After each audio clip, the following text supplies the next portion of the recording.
வணக்கம்.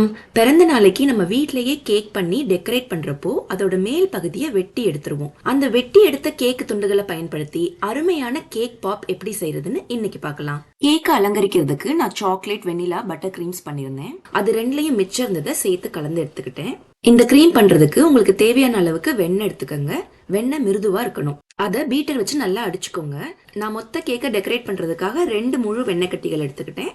நீங்க cake pop மட்டும் தான் செய்ய போறீங்கன்னா கொஞ்சமா எடுத்துக்கலாம். வெண்ணெய் பட்டு போல ஆனதும் பொடிச்ச சர்க்கரையை சேர்த்து திருப்பியும் அடிச்சுக்கோங்க. நீங்க தென்னஞ்சக்கரையோ நாட்டு சர்க்கரையோ கூட நல்லா பொடிச்சு சேர்த்துக்கலாம். நீங்க போடுற வெண்ணெய் அளவுக்கு பாதி அளவு சர்க்கரை போட்டாலே போதும். ஏன்னா கேக்லயும் இனிப்பு இருக்கும். ஆனா உங்களுக்கு சர்க்கரை அதிகமா தேவைன்னா வெண்ணெய்க்கு சம அளவு சர்க்கரை கூட சேர்த்துக்கலாம். கடைசியா கொஞ்சம் வெனிலா எக்ஸ்ட்ராக்ட் ஊத்தி அடிச்சா இன்னும் வாசமா இருக்கும். இந்த மாதிரி பட்டு போல கிரீம் தயார் பண்ணிக்கோங்க.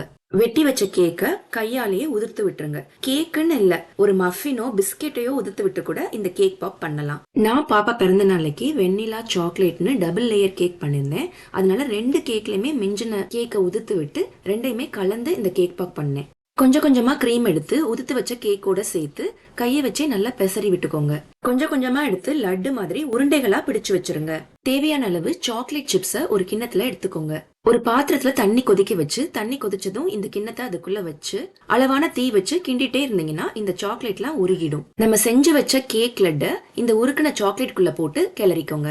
இப்படி கிளறப்ப உங்களுக்கு கேக் உதிர்ற மாதிரி இருந்துச்சுன்னா அந்த கேக் லட்டுவை ஃப்ரிட்ஜ்ல 1/2 மணி நேரம் வச்சு எடுத்துட்டு சாக்லேட்டையும் திருப்பி லேசா உருக்கிட்டு அப்புறமா கிளறுங்க. ஒரு பல்குத்துற குச்சியில குத்தி எடுத்துக்கோங்க. இத ஒரு பாத்திரத்திலயோ ட்ரேலயோ பட்டர் பேப்பர் விரிச்சு அது மேல வச்சிருங்க. கேக் பாப் ஸ்டாண்ட்னு கடையில விக்குது, அதுல கூட நிப்பாட்டி வைக்கலாம். இத 1 மணி நேரத்துல இருந்து 4 மணி நேரம் வரைக்கும் ஃப்ரிட்ஜுக்குள்ள வச்சு எடுத்தீங்கன்னா கேக் பாப் தயார். கேக் பாப் ஸ்டாண்ட்ல குத்தி வச்சிருந்தா மேல இப்படி தட்டையா வராது, எல்லாமே வட்டமா அழகா வரும். இப்படி குச்சியில குத்தணும் கூட அவசியம் இல்ல, அப்படியே லட்டு மாதிரி வச்சு சாக்லேட் கேக் பால்ஸ்னு கொடுக்கலாம்.